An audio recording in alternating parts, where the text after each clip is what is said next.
let's talk about the sympathomimetics and then the sympatholytics.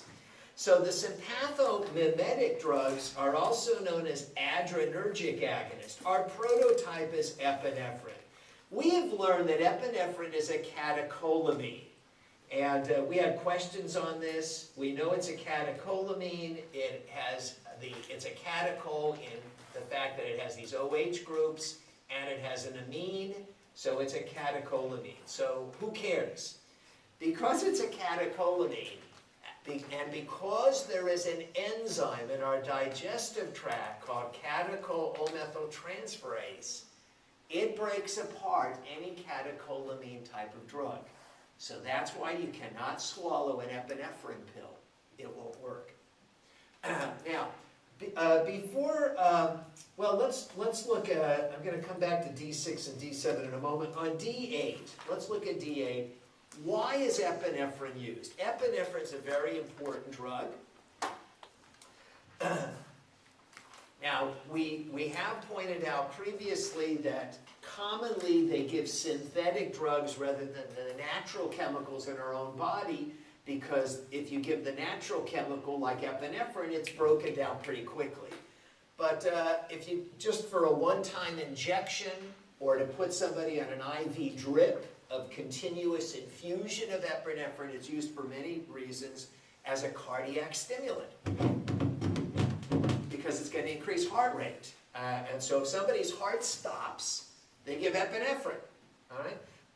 Now the dose, I might just mention that the dose of epinephrine they use for a cardiac stimulant is a 1 to 1,000 epinephrine solution. That's what they use for cardiac stimulation. Epinephrine is also used as a bronchodilator to dilate airways. The dose that they use as a bronchodilator is much higher. It's 1 to 100. Epinephrine is also the drug that is given for anaphylactic shock, as we have reviewed. And we have mentioned that the dose that's used for anaphylactic shock, or immediate onset hypersensitivity reaction, is a 1 to 1,000 epinephrine. That's what's in an EpiPen, 1 to 1,000. Epinephrine is also used as a vasoconstrictor. Epinephrine causes most blood vessels in our body to constrict. Which vessels does epinephrine dilate? The heart and skeletal muscle. All right, but all the others it constricts. So when you inject it into the mouth, it constricts those vessels in the oral cavity. So the dose of epinephrine that's used as a vasoconstrictor is a 1 to 100,000 dose, typically. Sometimes 1 to 50,000 or 1 to 100,000. This is a much, much lower dose used as a local vasoconstrictor than the dose used as a cardiac stimulant and especially a bronchodilator. Now I mentioned these dosages so that you get used to checking the epinephrine dosage, because it does come in different doses, and if you, depending upon why it's being used, you have to use the right dose. Of course, the reason why you want to constrict the vessels in the mouth when you give the lidocaine is for a couple of reasons. Number one, to reduce the absorption of the lidocaine into the bloodstream, because the epinephrine is constricting the vessels and reducing blood flow to that area. And that also prolongs the duration of action of the lidocaine, so you get a longer effect. Now the pharmacokinetics, we remind you that epinephrine has to be given parenterally. That means a route other than through the digestive tract. It can be taken by inhalation, it can be given intravenously, but if you swallow it as a pill, it is broken down by COMT, catechol-O-methyltransferase, that breaks apart any catecholamine. Now, all that epinephrine is going to do is the full-blown stress state. And any effect of epinephrine, other than the reason why you're giving it, are called side effects. So epinephrine is going to dilate the pupils. That's called mydriasis. Epinephrine's going to dry the mouth, because that's what happens in a stress state. Epinephrine is going to inhibit emptying of the bladder, because that's what sympathetic states do. Epinephrine's going to speed up heart rate. Epinephrine's going to cause most blood vessels in the body to constrict. And if it causes the vessels in the skin to constrict, the opposite of being flushed is being pale. If flushed means you turn all red because the vessels in the skin are dilating, epinephrine causes most vessels in the body to constrict, so the person gets all pale or pallor. And it raises the blood pressure. Epinephrine, it stimulates the brain. It makes you more alert, it makes you nervous, it makes you anxious, irritable, kind of jittery. And so there's nervousness, anxiety, insomnia, anorexia. What's anorexia? Loss of appetite. So it tends to take away the appetite. So under clinical considerations, because epinephrine comes in so many different dosages, you should always check the dosage before you give it. On D9, if when any solution that contains epinephrine, when it goes bad, it forms a kind of reddish-brown precipitate or sediment.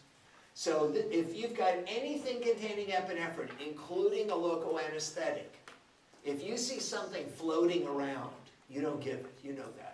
So it's not supposed to have stuff floating around in it. And if it's an EpiPen, and you see that the EpiPen solution looks like it's got some stuff that's precipitated or floating in there, you don't give it, because it's gone bad. So it tends to form this reddish-brown precipitate. If you're going to give epinephrine for any reason, it's good to monitor the pulse, meaning the heart rate, because it's going to drive up the heart rate. Now, epinephrine technically is contraindicated in somebody with arrhythmias of the heart, because epinephrine is going to speed up the heart rate. And if somebody's got some abnormal rhythms of their heart, they may go into a fatal rhythm. Now that raises the question that you might have, well, wait a second, what if I've got a patient who says that they've got a history of a heart arrhythmia, but they're going into anaphylactic shock? What do I do? In that case, you give them the epinephrine, because they will die. They potentially may die from the anaphylactic shock reaction. And so in this case, you have no choice. You have to give them the EpiPen for an allergic reaction. Even though you're going to obviously do it with caution, you're going to monitor them, you're going to make sure that 911 has been called, the ambulance, because the person has a history of heart problems. It should be used with caution in people with high blood pressure. Why? Because epinephrine raises the blood pressure. Should be used with caution in people with glaucoma, because sympathetics, epinephrine, increase intraocular pressure and make glaucoma worse. It should be given with caution with people with diabetes. Why? What does epinephrine, what does sympathetics like epinephrine do to your blood sugar level? It raises it. So if somebody's got diabetes, you're giving them epinephrine, it's going to raise their blood sugar level. It should be used with caution in people with hyperthyroidism. Thyroxine has a lot of similar effects as epinephrine.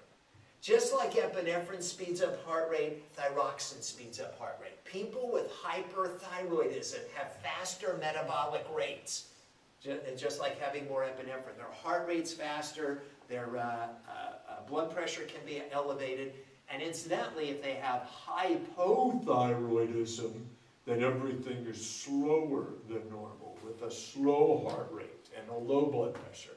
So epinephrine should be given with caution with people with thyroid issues, especially hyperthyroidism. If, again, somebody who's taking insulin means they have diabetes, epinephrine is going to raise their blood sugar level. If somebody's on digitalis, that tells you they've got heart problems. And so digitalis is a drug for heart. And so give epinephrine with caution. And epinephrine should be used with caution in people taking antidepressant drugs such as MAO inhibitors. Now, we spoke about this. What was that? MAO inhibitors are used as antidepressants. They are powerful antidepressant drugs. The only people you're going to run into who are on MAO inhibitors are those at the VA hospital. You will run into people because they're on a lot of, as you probably have seen, they're on a lot of stuff there. Okay. So an MAO inhibitor does what? It inhibits MAO. You'd say, what's that? That's the enzyme that breaks down epinephrine. So they're on a medication that prevents epinephrine from being broken down. So use it with caution because it's not going to be broken down in the normal way that it would in a regular person. Epinephrine goes under a whole lot of brand names. The most famous brand name of epinephrine is Adrenalin. Why? Because the original manufacturer of epinephrine, Parke-Davis Pharmaceutical Company, called their brand of epinephrine Adrenalin. And so at the time that they developed it, they were the exclusive manufacturer of epinephrine for almost 20 years. Now, there are many other brand names. So it goes by all kinds of other brand names. Now, on page, before we get to D10, I want to go back. I skipped something. Let's go back to D6. And back on page D6,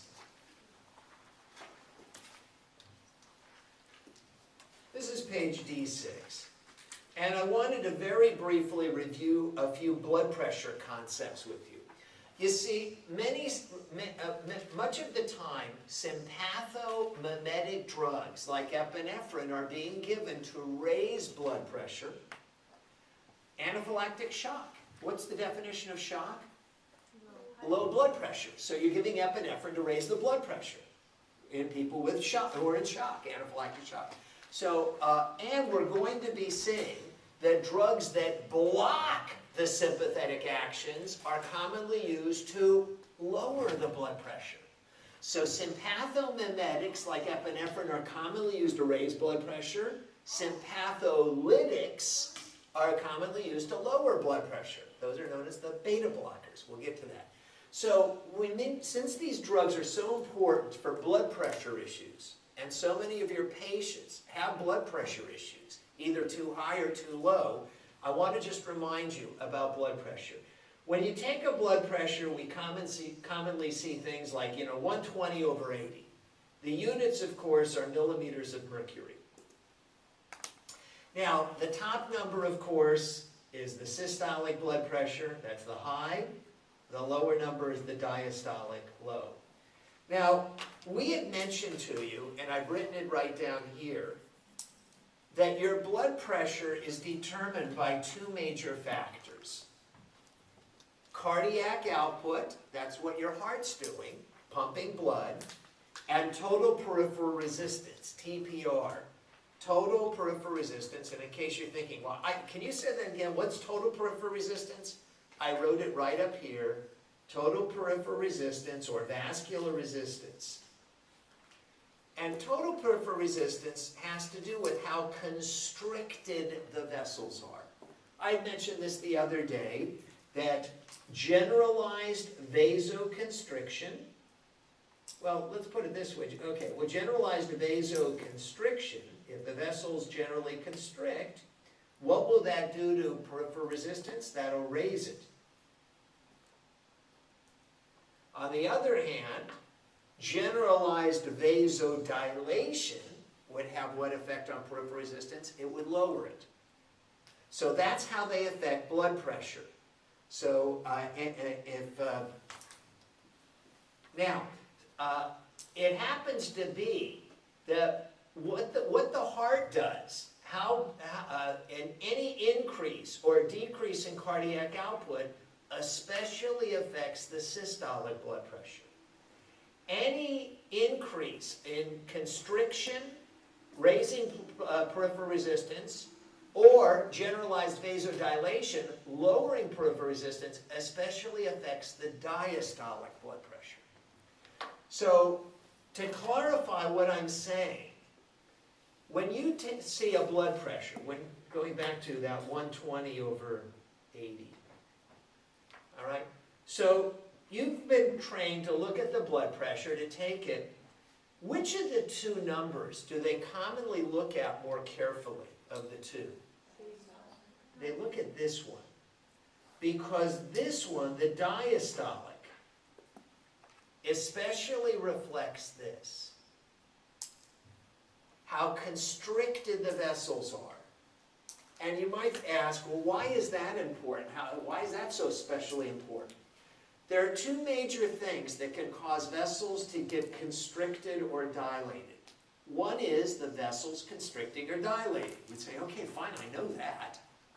But another thing that has the same effect as if the vessels constricted is if the vessels are all clogged up with cholesterol.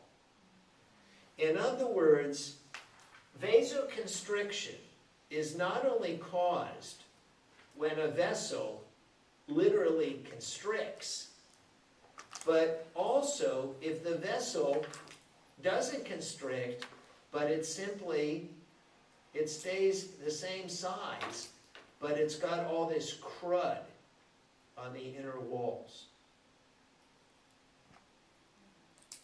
This is called atherosclerosis. Can you visualize that if the vessel gets clogged up with fat, it's the same effect as if the vessel had constricted or narrowed? Can you visualize that? There's less blood flowing through that vessel. It's as if the tube had gotten narrower. Not because it really got narrower, but it's now clogged up with crud. So therefore, when they see that this diastolic goes up, it's either gone up because the vessels in the body are constricted or because of atherosclerosis, which is the main thing that we're looking at. Atherosclerosis is the most pervasive problem in this society. What's the #1 most prescribed drug or #2 most prescribed drug? Lipitor, right? To lower cholesterol levels. So that's why they're looking at that diastolic number. So I just wanted to remind you of that.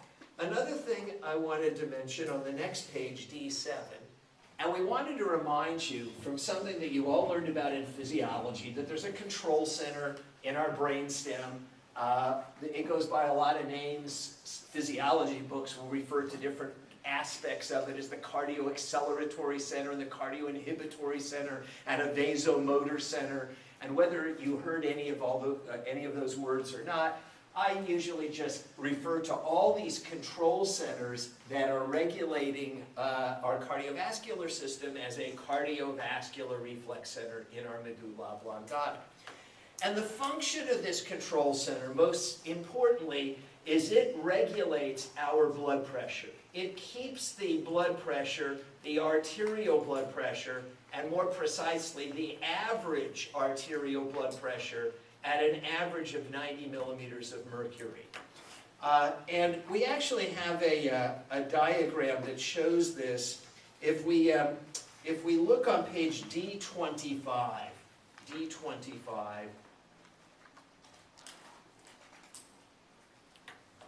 so if you take a look at that, this is a kind of a flowchart diagram on D25. And so there's this cardiovascular reflex center in the medulla oblongata, and its function is to maintain the average blood pressure, the mean or average blood pressure in our systemic arteries at an average of 90. And not that it's that important that you know what I'm about to say, but you know, you probably learned this in physiology. If we were to say that a typical arterial blood pressure in your systemic arteries was 120/75, and that's usually what we say. It's like 120/75, 120/80. We mentioned that last time we lectured. So that actually comes out to an average of 90. And how you actually calculate an average And you can keep this D25 out for a moment, but if we went back to D6, back on page D6, having you jump around a little bit, but back on D6, the way that we estimate the average or mean arterial blood pressure is it's estimated by taking 1 times the systolic blood pressure plus 2 times the diastolic and dividing by 3. Does anybody vaguely remember something like that from physiology? And the reason why that we, well, first of all, why do we even care what the average is? Well, we've now told you the reason why. Because the function of that control center in your brainstem, the cardiovascular reflex center, is to maintain the average blood pressure in your systemic arteries. So it's not so much trying to regulate the systolic high or the diastolic low, but to regulate the average. So how can we estimate what the average is? So if we know the systolic and diastolic, we take 1 times the systolic, which in a normal blood pressure, let's say it's 120, plus 2 times the diastolic, let's say the diastolic is 75, so it's 2 times 75, and divide by 3. And so that's going to be 120 plus 150 divided by 3, which is going to come out to be 270 divided by 3, which is going to be 90 millimeters of mercury. So that's where this comes from. Now the question you might have is, well, yeah, fine, I might even remember that from physiology, but why do you take 1 times the systolic plus 2 times the diastolic and divide by 3? And the answer to that, everybody got this? So the answer to that is if we go back to page D24, again having you go back and forth all over the place here, back on D24. So this is showing our blood pressure, and we know that our blood pressure goes up, and then it goes down, then it goes up, and then it goes down. And the period in which the blood pressure rises is called systole, and that's why this peak pressure is called the systolic blood pressure, systolic high. Let's say it's 120. And then the blood pressure goes down during the period known as diastole, and how low it gets is called the diastolic blood pressure, the diastolic low. And here's the point. The blood pressure actually spends almost twice as long going down as it does going up. The blood pressure goes up, and then it goes down, and then it goes up, and then it goes down. And what's causing the blood pressure to go up is the cardiac output, the ejection of blood out of the heart. When the heart ejects blood out into the aorta, it raises our blood pressure. And then the heart has to refill with blood. So then it relaxes to refill up with blood, and when it stops ejecting blood, that's called diastole.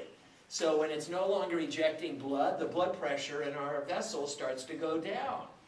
And the heart takes almost twice as much time to refill with blood, to be in the relaxed state and refill, as it does to contract and eject the blood. So therefore, if we want to know what the average blood pressure is, it's not simply 120 plus 75 divided by 2.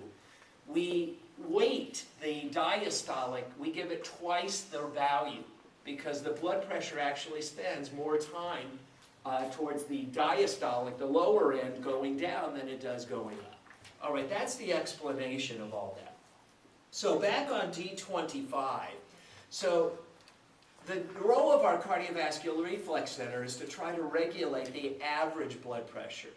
And you may recall from physiology that there are sensory neurons that are located in the aortic arch and in the carotid arteries. And I'm just reviewing all this stuff. It's not so much that I'm going to be testing you on physiology here, but I'm just reminding you of this because this will be relevant to pharmacology, that there are sensory neurons in our aortic arch and carotid arteries that are constantly sending signals to the cardiovascular reflex center, informing this control center in our brainstem what our blood pressure is. So this control center always knows in real time what our blood pressure is. And its job is to keep the average blood pressure in our systemic arteries at about 90. Now, if our blood pressure, our average blood pressure, starts to drop, then the cardiovascular reflex center is going to send signals down the sympathetic. It's going to use the sympathetic motor neurons, autonomic motor neurons, to the heart and the veins and the arterioles to try to raise the blood pressure. So when our blood pressure starts to go down, physiologically, the cardiovascular reflex center says, "Oh my gosh!" and it activates the sympathetics, and the sympathetic autonomic motor neurons have what effect on the cardiovascular system? Well, they increase the heart rate, they increase the force of contraction, they cause generalized vasoconstriction, they increase venous return, and all of that stuff, which is known as the baroreceptor reflex, is designed to raise our blood pressure back up and get it back up to where it should be. Conversely, if our blood pressure were to become higher than normal for any reason, then the cardiovascular reflex center uses parasympathetic autonomic motor neurons to the heart and the blood vessels to slow down the heart rate, not stop it, but to slow it down, to cause generalized vasodilation and so on, to try to bring the blood pressure back down. All right, so the main point is this.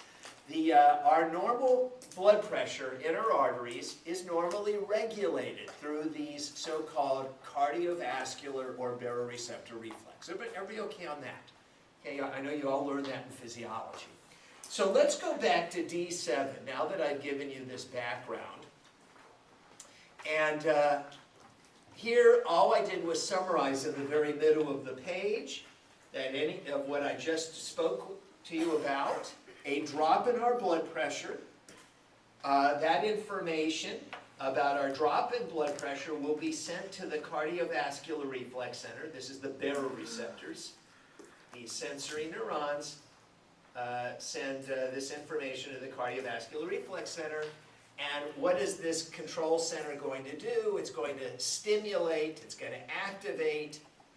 This is my abbreviation for stimulate or activate the sympathetic motor neurons. And what are the sympathetic motor neurons? What effect do they have on the heart? That's called an increased cardiac output, increased CO. And what effect do sympathetic motor neurons have on most blood vessels of the body? Sympathetics and epinephrine cause most blood vessels to constrict, generalized vasoconstriction. You know that. This is nothing new. That's why you have epinephrine in your local anesthetic preparation. It constricts most vessels. So what were the vessels that it actually dilates, though? The blood vessels to the heart and skeletal muscle. But all the other vessels generally constrict. So whenever there's generalized vasoconstriction, and what generalized means is in general, if most of the vessels are constricting, that increases what's called total peripheral resistance. So think about this, and we mentioned this before. If our blood pressure is determined by these two factors, and we spoke of this on the previous page, D6, if these are the two major factors that affect our average blood pressure in our arteries, if sympathetics increase cardiac output, that'll increase blood pressure. If sympathetics increase total peripheral resistance, that'll increase blood pressure. So together, our blood pressure should go up. That's all we're saying. So sympathetics, epinephrine, increase cardiac output, and they cause generalized vasoconstriction, which raises the so-called total peripheral resistance. All right, this has all been kind of boring review of cardiovascular physiology. Let's show you the pharmacological application. There are 4 categories of drugs that affect the cardiovascular system. So let's first remind you of parasympathomimetic drugs. What is that again? These are drugs that mimic the parasympathetic response. So if they are mimicking the parasympathetic response, what effect are they going to have on cardiac output? They're going to lower it, right? This is a parasympathomimetic. It's mimicking the parasympathetic. So cardiac output goes down. And they are going to cause generalized vasodilation. And generalized vasodilation lowers the total peripheral resistance. This is due to generalized vasodilation. The opposite of generalized vasoconstriction. Of course, I got to spell it right. Vasodilation.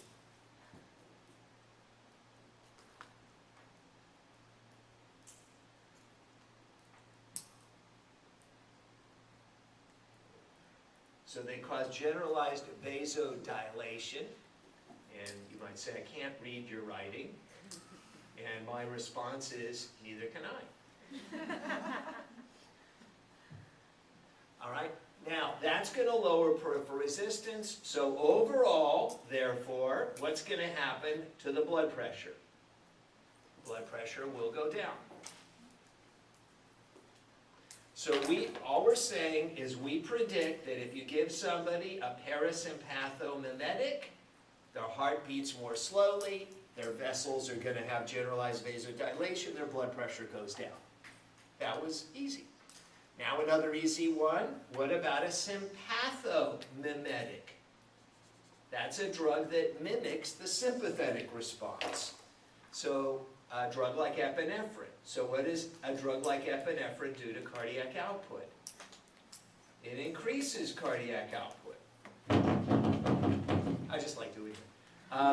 What does a sympathomimetic do to total peripheral resistance? It raises it because of generalized vasoconstriction. We'll get this right. Generalized vasoconstriction.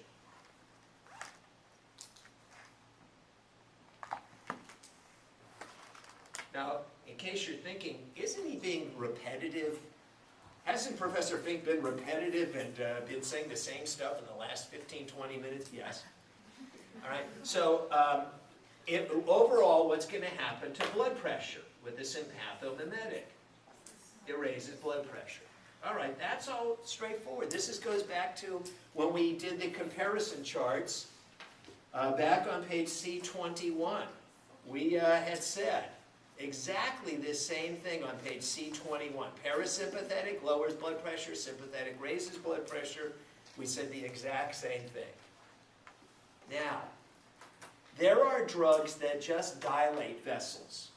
They have no effect on the heart, but they dilate vessels. And if you say, well, yeah, give me an example. Tell me an example of a drug I've heard of. Nitroglycerin. Nitroglycerin, an important drug. A drug taken by many people for angina, is commonly known as a vasodilator, a coronary vasodilator, a vasodilator. It dilates blood vessels. It doesn't just dilate the vessels to the heart, it dilates all the vessels. All right, now, this is a drug that's going to cause generalized vasodilation. That's what I wrote right here. It's a vasodilator. You'd say, okay, so what? If nitroglycerin, if a patient takes nitroglycerin and it starts dilating all their blood vessels, that's going to lower the total peripheral resistance and lower their blood pressure.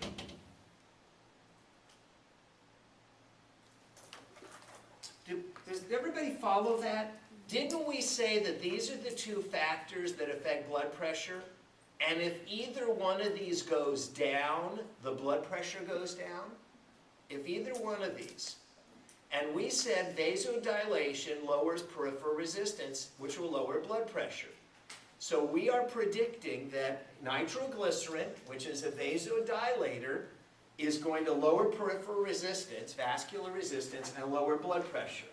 And we're thinking, okay, so, and now we remember that there's a control center in our brain. that tries to regulate our blood pressure. And so when our blood pressure starts dropping, the baroreceptor sensory neurons inform our cardiovascular reflex center, and they say, hey, the blood pressure's dropping.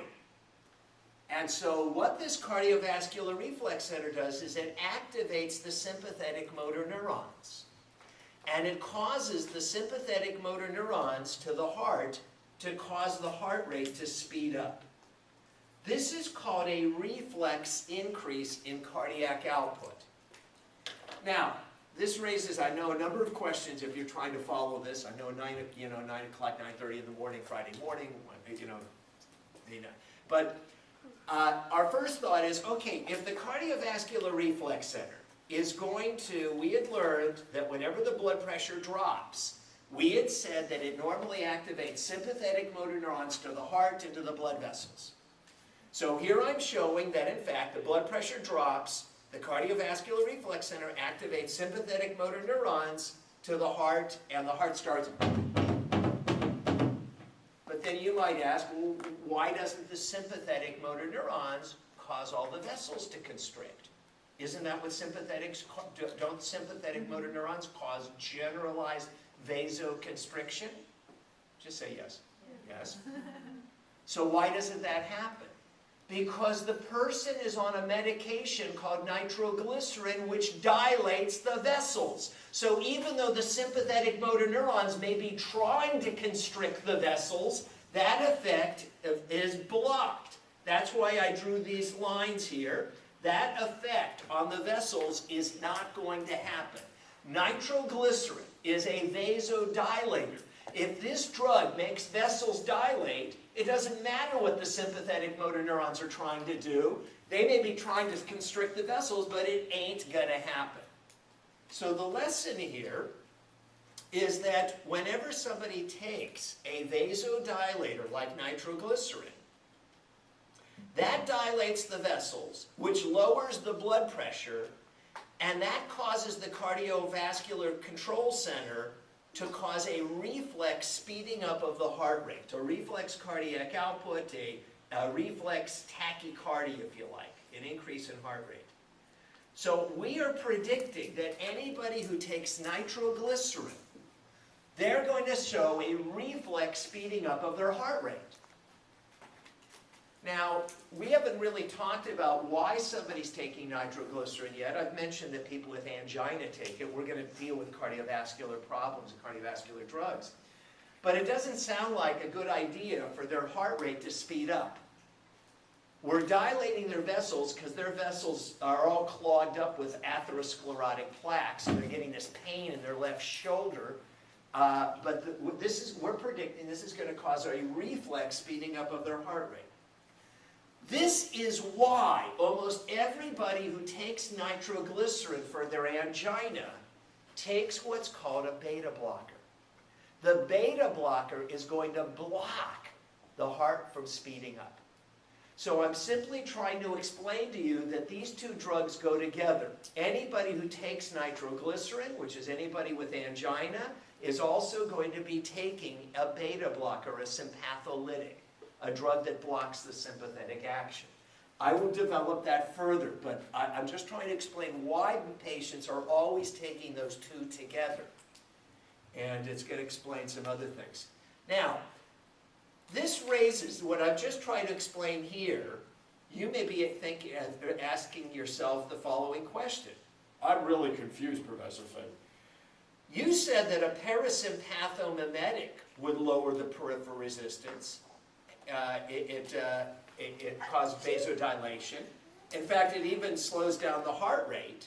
And you told us, Professor Fink, that it lowered the blood pressure, and you did not mention anything about the cardiovascular reflex center activating sympathetics to speed up the heart rate and constrict the vessels. Why not?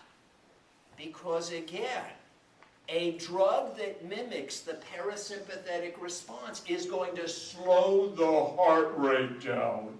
It's going to cause the vessels to dilate. And it won't matter what the cardiovascular reflex center wants to have happen. It's not going to happen because the effect of the drug is greater than the effect of the nervous system. You see, here's really what I'm trying to say. Taking drugs is a little bit more complicated than you had thought. Not only does the drug have effects, but the body responds to the drug, if possible. So if you take a drug that slows the heart rate down and dilates vessels, even if that lowers blood pressure, the Cardiovascular Control Center can't do anything about it because of the effect of the drug slowing the heart rate down and dilating vessels. But in this other case, where I said the drug just dilates vessels, like nitroglycerin, this is a drug that only affects vessels. It doesn't affect the heart. So that dilating the vessels is going to lower the blood pressure. The Cardiovascular Reflex Center, in response, are going to send signals along sympathetic motor neurons. They're going to try to constrict the vessels, but it won't work. The person's on a vasodilator drug. But the Cardiovascular Reflex Center is also going to speed up the heart rate. It's going to try to do that. That will work because nitroglycerin has no direct effect on the heart. In contrast, a parasympathomimetic affected both the vessels and the heart. So therefore, the Cardiovascular Reflex Center couldn't respond. It couldn't reflexly affect either one. You see what we're trying to say? So this is an interesting thing that not only do you have to look at the effect of the drug, but how the body may be trying to respond, react to the drug. And in these cases, it can't respond to the drug, but in this case, it can. It can still affect what the heart does. Now, if you followed what I've said, wonderful. Let's say that you're just too tired to follow this, all right? Well, here's the bottom line. Whether you followed what I said or not, just remember, any drugs that are vasodilators trigger a reflex speeding up of the heart rate. That's all I'm asking you to know. That's the bottom line. It's a little bit like when I tried to explain why those drugs that are weak organic acids are absorbed across the stomach and those that are weak organic bases are absorbed across the intestine. I tried to explain why. We went into whether it's in the ionized or the non-ionized form, whether it's in the lipid-soluble or water-soluble form, and then I just told you the bottom line. Weak organic acids are absorbed across the stomach, weak organic bases are absorbed across the intestine. The bottom line on this is vasodilators, drugs that just dilate vessels but have no direct effect on the heart, always trigger or cause a reflex speeding up of the heart rate because of this cardiovascular control mechanism. Conversely, any drugs that are vasoconstrictors, and I'll mention a name of a drug you might have heard of called neosynephrine. Now, the context that some of you might have heard of neosynephrine, and there are all kinds of vasoconstrictors as we'll learn.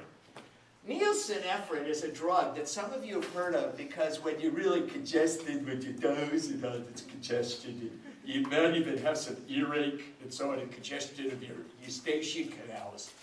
You snort or squirt some neosynephrine nose drops up into your nose, and it constricts the vessels in your nose, and it reduces that nasal congestion and pain in the eustachian canals.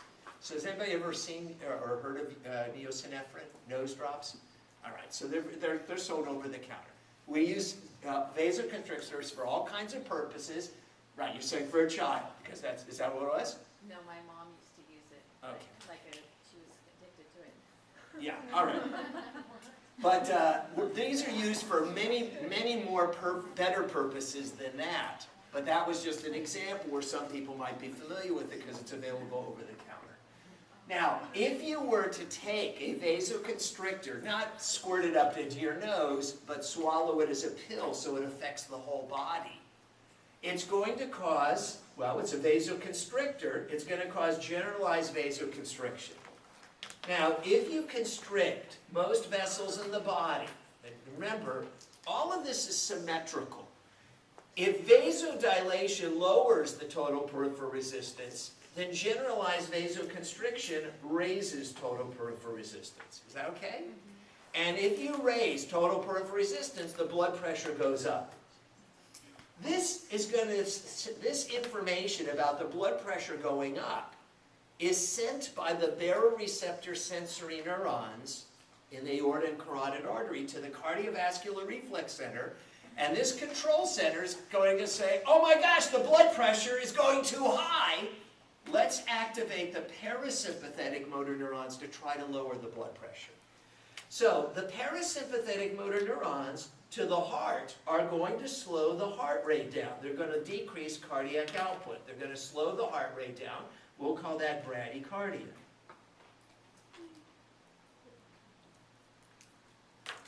But then you might ask, well, yeah, but isn't the cardiovascular reflex center going to activate the parasympathetics and cause generalized vasodilation? No. They're going to try, but it won't work. Why won't it work?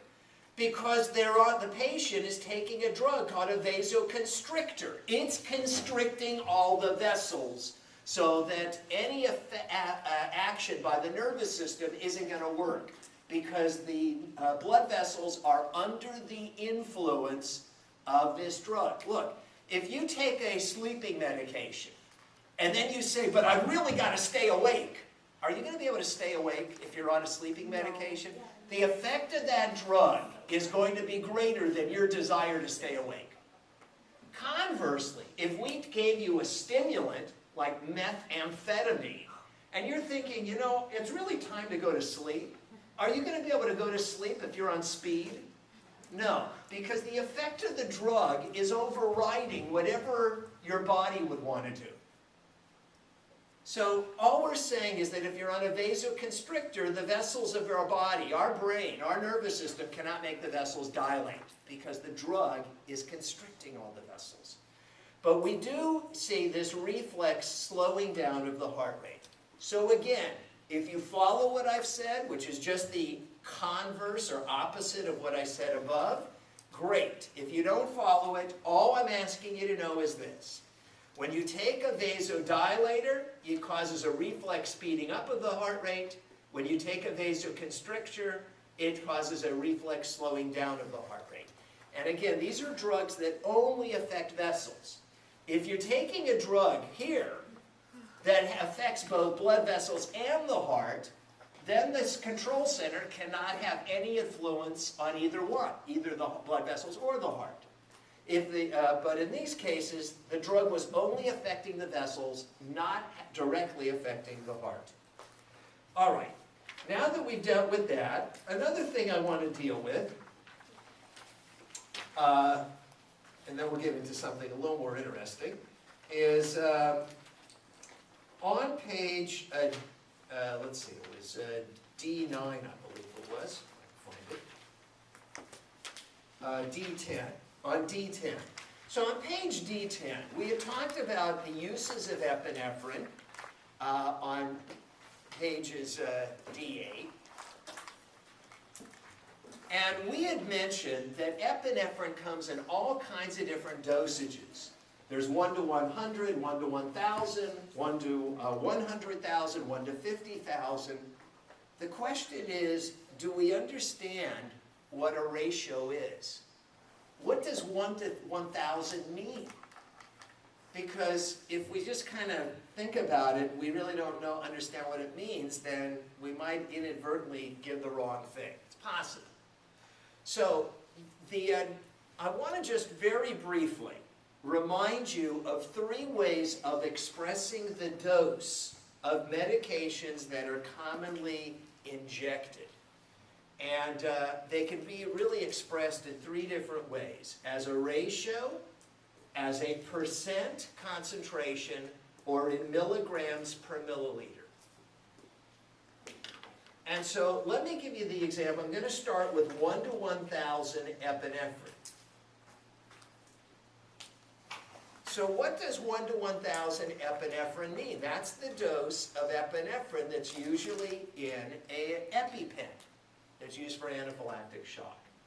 So, by definition, a ratio, and you probably learned this in physiology, the first number of a ratio is the grams of medication And the second number is the number of milliliters of liquid.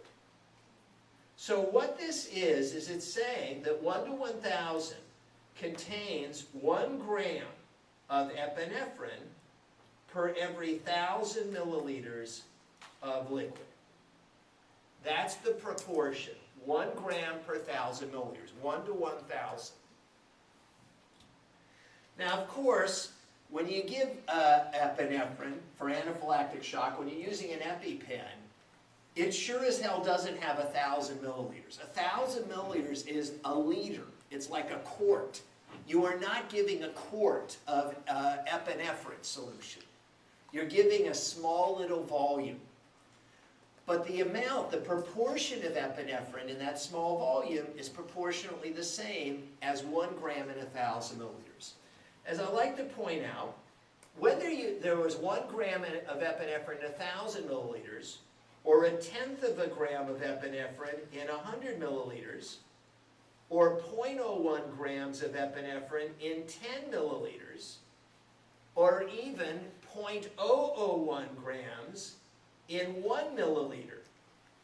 These would all be labeled 1 to 1,000 because the proportion is the same. The analogy I like to give is making cookies. If a recipe calls for chocolate chip cookies, if the recipe says use, I don't know, sugar, right? They use sugar in cookies, right? So I only eat these things, I don't make them.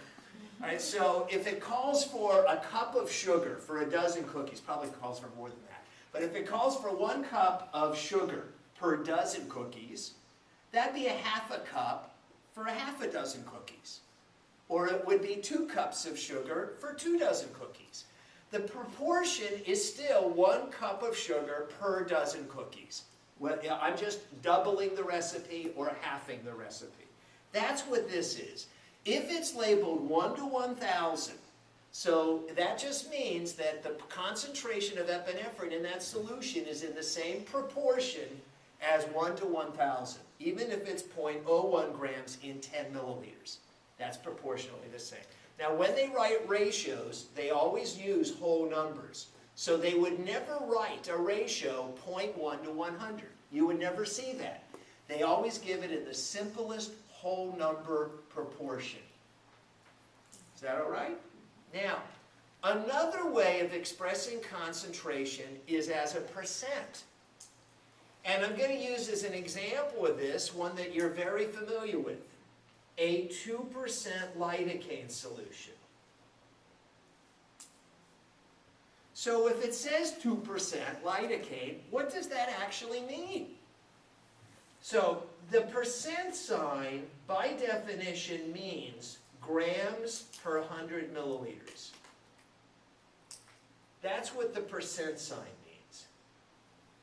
And that makes sense. Percent means per 100. And it's grams per 100. Now sometimes you might run into something that might be labeled milligram percent. And if it's labeled milligram percent, then it's in milligrams per 100 milliliters. So a 2% lidocaine would contain 2 grams of lidocaine per 100 milliliters. All right, that's what that means.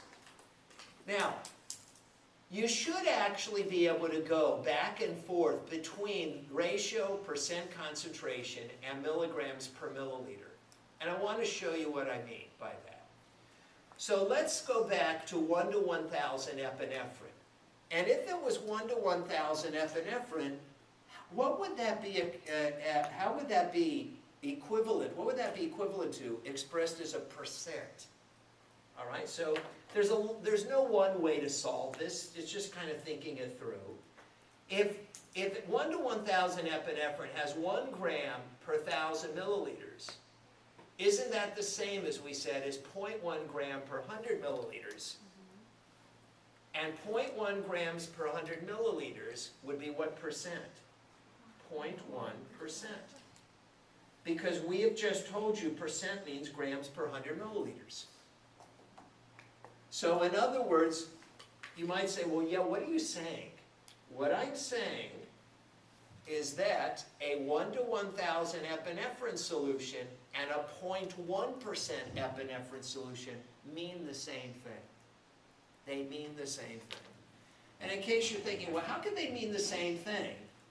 If a recipe calls for 8 ounces of milk, you know what 8 ounces of milk also is? 1 cup of milk. 1 cup is 8 ounces. I'm not testing on that, but that's so whether we say 1 cup of milk or 8 ounces of milk, it's the same amount of milk. So whether we say it's a 1 to 1,000 epinephrine solution or a 0.1% epinephrine solution, it's the same amount. It's the same concentration. And it happens to be that epinephrine comes not only written as a ratio, but as a percent. In fact, you know what's really interesting? On your lidocaine solution that you have seen, it gives the lidocaine concentration as a percent, 2%. But it gives the epinephrine concentration as a ratio, 1 to 100,000. Now, I think the reason why they purposely wrote lidocaine as a percent concentration and epinephrine as a ratio, because they could have written them both as a percent or both of them as a ratio, was so you don't confuse the two. So they purposely used 2 different units or ways of expressing it. But okay, so now we know how to go from ratio to percent. Now, what about the reverse direction? A 2% lidocaine solution, how would that be expressed as a ratio? Well, look, 2% means 2 per 100. And you might say, well, what do you mean? Well, isn't a ratio the number of grams per milliliter? You might ask, when did you tell us that? Right here.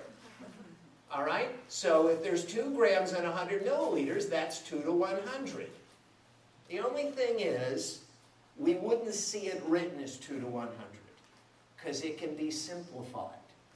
And ratios are always given in the simplest whole number proportion. Since 2 can go into 2 one time, and 2 can go into 100 50 times, so a 2% lidocaine solution is the same as saying 1 to 50. So a 1 to 50 lidocaine is the same as a 2%. So what I'm saying is they could have written on your lidocaine solution, they could have said, instead of 2%, 1 to 50 lidocaine.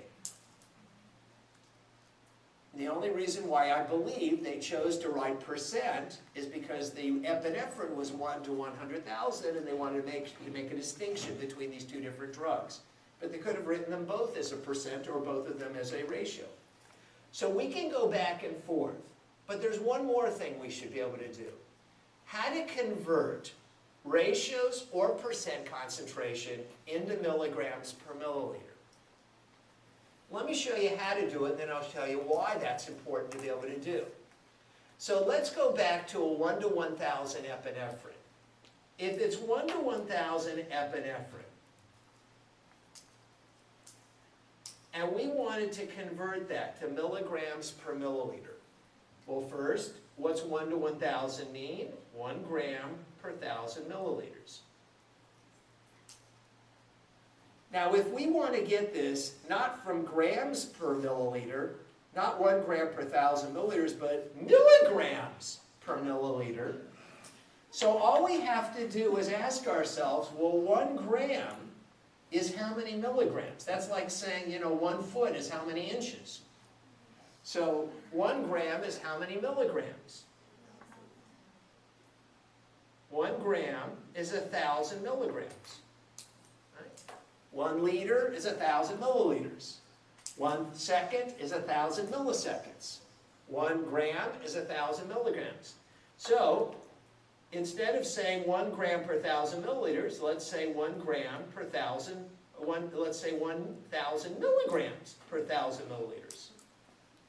Now, can we simplify that? Can I just cross out 3 zeros here and 3 zeros here?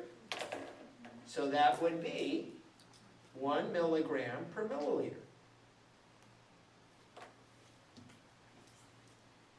Now, why would that be worth knowing how to do, at least in theory? Because if you're giving epinephrine and it's labeled a 1 to 1,000 solution, it might be useful to know how much epinephrine you're giving in each milliliter you inject. And what you're giving is 1 milligram in every milliliter you're injecting. Because commonly when they indicate on package inserts the maximum amount of drug you can give, it tells you the maximum in milligrams.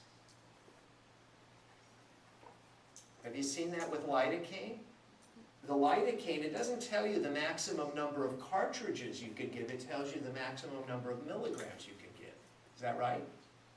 They don't tell you the maximum number of carpules or cartridges, they tell you the maximum number of milligrams. So you need to kind of know how many milligrams are there in these cartridges you're giving. Well, let's see that. So if somebody, here I've shown you how to convert from ratio to milligrams per milliliter. How about to go from percent to milligrams per milliliter? So if we were dealing with 2% lidocaine,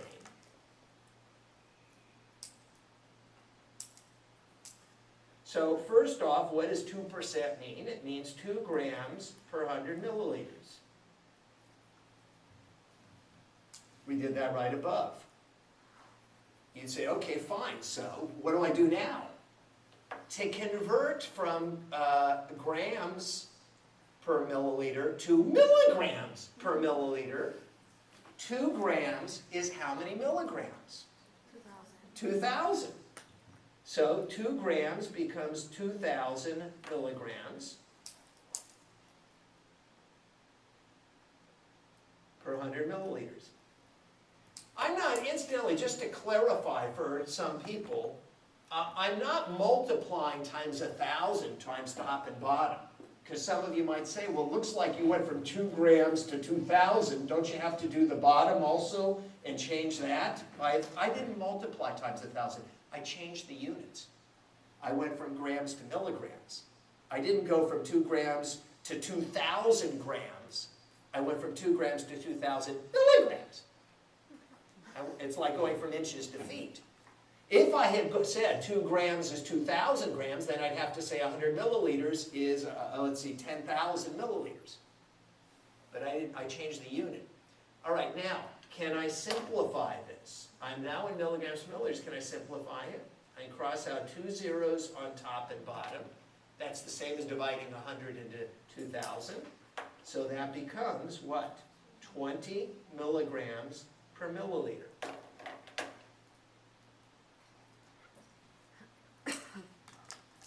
So, when you give your 2% lidocaine solution, you are giving 20 milligrams per milliliter.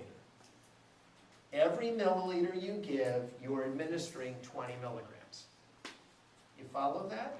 So if you looked on the package insert and it said do not exceed 200 milligrams, that means you can't give more than 10 milliliters. That'd be a lot. You're not going to give 10 milliliters, but the idea is to understand how this all works. You know, again, it might have been easier if they told you don't exceed a certain, 2 carpules or 10 carpules, but that's not what they say. All right, now, what I've done is I've tried to explain ratios, and we see that used as a unit of measurement. I've tried to explain percent concentration. You see that expressed, used as a way of expressing concentration.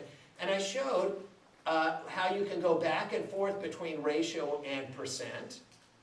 And let's see, we showed you how to convert both of them into milligrams per milliliter. So look what I did. For practice, so you can see if you know how to do it, I've given you here in left-hand column percents, and you can convert them into ratios in milligrams per milliliter. In the middle column, I've given you ratios, and you can convert them into percents and milligrams per milliliters. And in the third column, I gave you milligrams per milliliters, and you can see about converting them into ratios and percents. Now, if you just try 1 or 2 of these, you'll see how it works. And you might ask me, so like, do we have to know this for the test? Yeah, I'll probably put a couple of them on the test. You know, I'm not going to put, it's not going to be a test filled with this, but I'll put a couple just to see if you know how to do it. Even if you miss them, you can still get it in. Don't worry about it.